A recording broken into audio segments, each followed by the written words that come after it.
వెళ్ళిపోవాలి ఒక్కొక్కడికి అట్ట చెప్పే కేసు పెట్టించు. కేసు అది మామూలు అనుకున్నా ఇది కొట్టండి రా అన్న మీటింగ్ జరుగుతుంది సుమారు 10 నుంచి 20 ఒకటే మాట.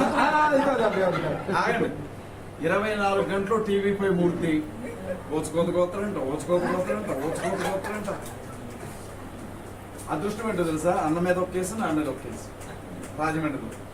అంటే నేను అన్నది ఏంటంటే మా బైబిల్ అని మాకు నేర్పించలేదు, అది చూపించలేదు, మేము చట్టాన్ని గౌరవిస్తున్నాం. అందుకే పూర్తిగా కేసేసా తిన్నా బంగారం. పెట్టు నేను అమ్మాయి ఎక్కడ ఉంది బంగారం. యుద్ధము యెహోవాదే, యుద్ధము యెహోవాదే, యుద్ధము యెహోవాదే, యుద్ధము యెహోవాదే.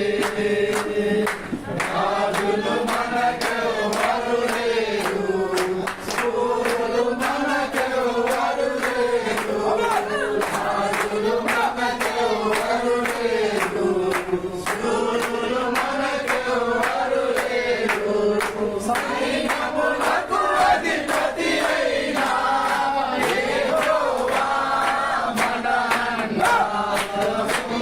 యెహోవాదే, యుద్ధము యెహోవాదే, యుద్ధము యెహోవాదే. ఎవరు ఒకటి మేము మంచి సమావేశం ఏర్పాటు చేయబోతున్నాం. ఏంటంటే ఆంధ్ర తెలంగాణ రాష్ట్రాల్లో క్రీస్తు కొరకు పనిచేసే పోరాట వీరుల గుంపు ఒకటి, అంతేకాదు ప్రార్థన చేసే గుంపు ఒకటి, 2 తెలుగు రాష్ట్రాల్లో కలిపి ఒక పెద్ద సమావేశాన్ని. ఆ సమావేశం ఏంటంటే మనం ప్రొటెక్ట్ చేసుకోవడానికి, మనం రక్షించుకోవడానికి, మనం కాపాడుకోవడానికి. దయచేసి ఎవరికి భయపడవసరం లేదు. ఆనాడు పౌలు శీలను జైల్లో వేసినప్పుడే పౌలు శీలను లెక్క చేయలేదు. ఆఫ్టర్ ఆల్ ఈ జైలు ఒక లెక్క. అప్పట్లో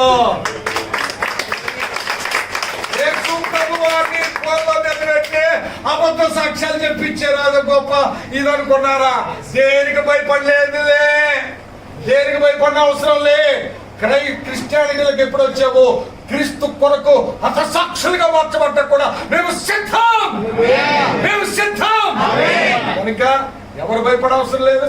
కొంచెం బాధ అనిపిస్తుంది, అదేమి లేదు. ఒకడు చక్కగా నూతన పెళ్లి కొడుకు లాగా ఉన్నాడు. ఇప్పుడు ఏం భయపడవసరం లేదు. కనుక రానున్న రోజుల్లో ఇంకా గొప్ప పని చేయాలని అజయ్ పక్షాన దేవుడు బహుబలంగా వాడుకోవాలని మనస్ఫూర్తిగా కోరుకుంటూ చిన్న ప్రార్థన చేద్దాం. మహాగణుడు తండ్రి నీ స్తోత్రాలు చెల్లిస్తాం. కనికరం చూపించండి, నీ అద్భుతమైన స్థానం తోడుగా ఉంచండి, ఈ కార్యం జరిగించండి. ఓ ప్రభా నీ స్తోత్రాలు. శరీరము కెరేబుల్ని నీ బిడ్డ చుట్టూ వచ్చండి తండ్రి. మా ఆలోచన, మా ఉద్దేశము ఒకే ఒకటి ప్రభా, మమ్మల్ని మేము ప్రొటెక్ట్ చేసుకుంటున్నాం. బైబిల్ నీచంగా హీనంగా మాట్లాడేవారు ఆంధ్ర తెలంగాణ రాష్ట్రాలు అనేక మంది ఉన్నారు. వారి మీద కేసులు లేవు, వారిని పట్టించుకోవట్లేదు, వారిని వదిలిపెట్టేశారు. మా మీద కేసులు, మా మీద నిందలు, మా మీద అవమానాలు. బయట వాళ్ళు వేస్తే వేశారు, ఆ క్రైస్తవులు మా మీద అవమానంగా మాట్లాడే పరిస్థితులు ఏర్పడుతున్నాయి. ఈ నిన్న అవమానాలన్నీ కూడా సహించుకుంటూ ఓర్చుకుంటూ నీ కొరకు పనిచేయడానికి సిద్ధంగా ఉన్నాం ప్రభువా. నీ కృప దయచేయండి. నీ కుమారుని, సతీమణిని, సంఘాన్ని, బంధువులు, రక్త సంబంధికుల్ని సహకరించిన ప్రతి బిడ్డను నీ చేతులు సమర్పిస్తూ మహిమ పొందమని యేసు నామములో అడుగుచున్నాం తండ్రి. ఆమేన్. హల్లెలూయా, హల్లెలూయా.